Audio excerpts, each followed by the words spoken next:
पिछले 2 वीडियो में हमने हनुमान जी के 7 रहस्यों के बारे में बात किया था। अगर आप अपने वो वीडियो नहीं देखे हैं तो वो जरूर देख लेना। आज हम बात करेंगे अगले रहस्यों की और हनुमान जी की कृपा कैसे प्राप्त करें। अगर आप भी हनुमान जी के भक्त हैं तो कमेंट में जय श्री राम जरूर लिखना। तो बिना देरी के आज का वीडियो शुरू करते हैं। बात करते हैं 8वें रहस्य की। हनुमान जी की प्रार्थना में तुलसीदास जी ने हनुमान चालीसा, बजरंग बाण, हनुमान बहुक आदि अनेक स्तोत्र लिखे, लेकिन हनुमान जी की पहली स्तुति किसने की थी?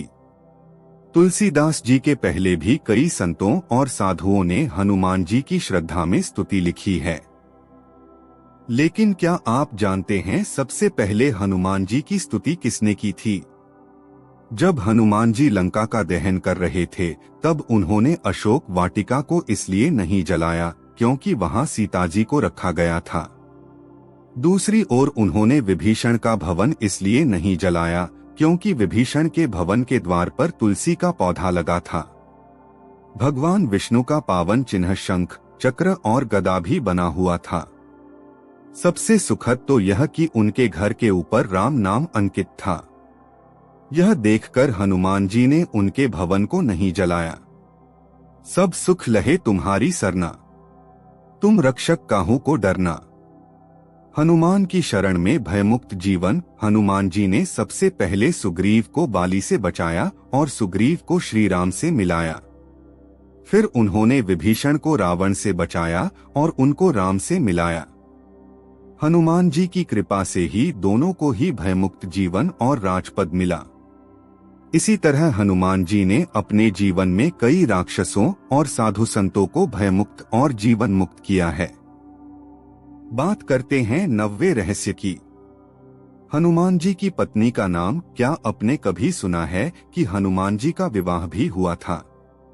आज तक यह बात लोगों से छिपी रही क्योंकि लोग हिंदू शास्त्र नहीं पढ़ते और जो पंडित या आचार्य शास्त्र पढ़ते हैं वे ऐसी बातों का जिक्र नहीं करते हैं। लेकिन आज हम आपको बता रहे हैं हनुमान जी का एक ऐसा सच जिसको जानकर आप रह जाएंगे हैरान।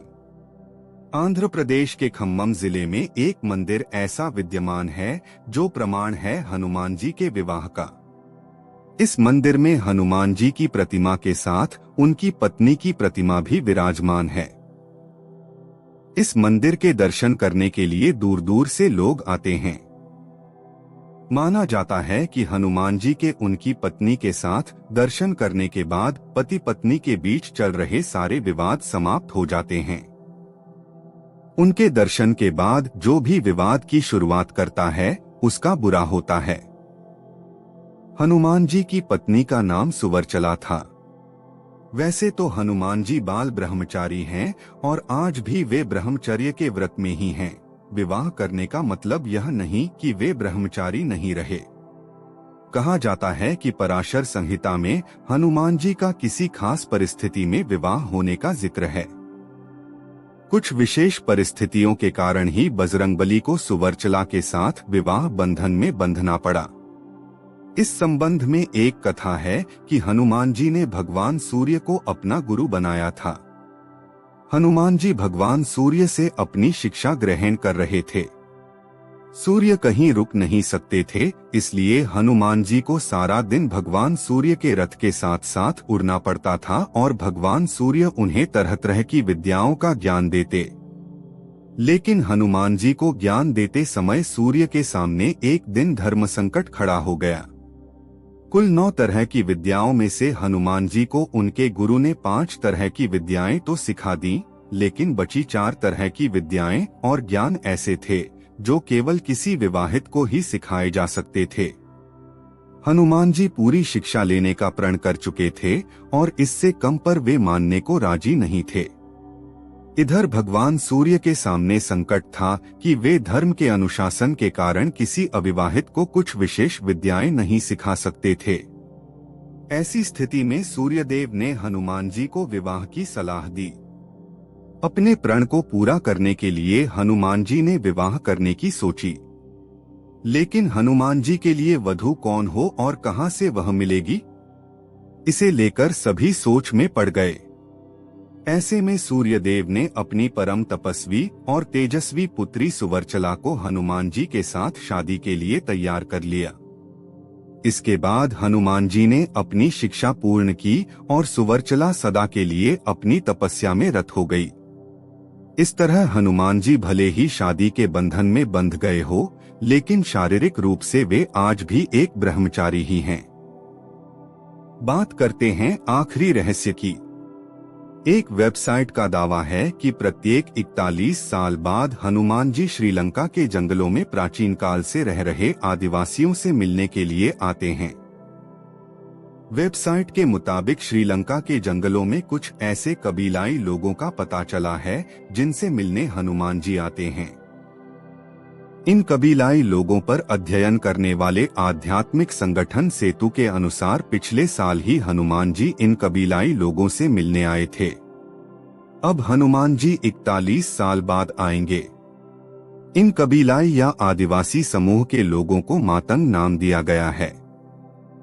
उल्लेखनीय है कि कर्नाटक में पंपा सरोवर के पास मातंग ऋषि का आश्रम है, जहां हनुमान जी का जन्म हुआ था। जाते जाते बात करते हैं कैसे प्राप्त करें हनुमान जी की कृपा, चलिए जान लेते हैं। हनुमान जी बहुत ही जल्द प्रसन्न होने वाले देवता हैं।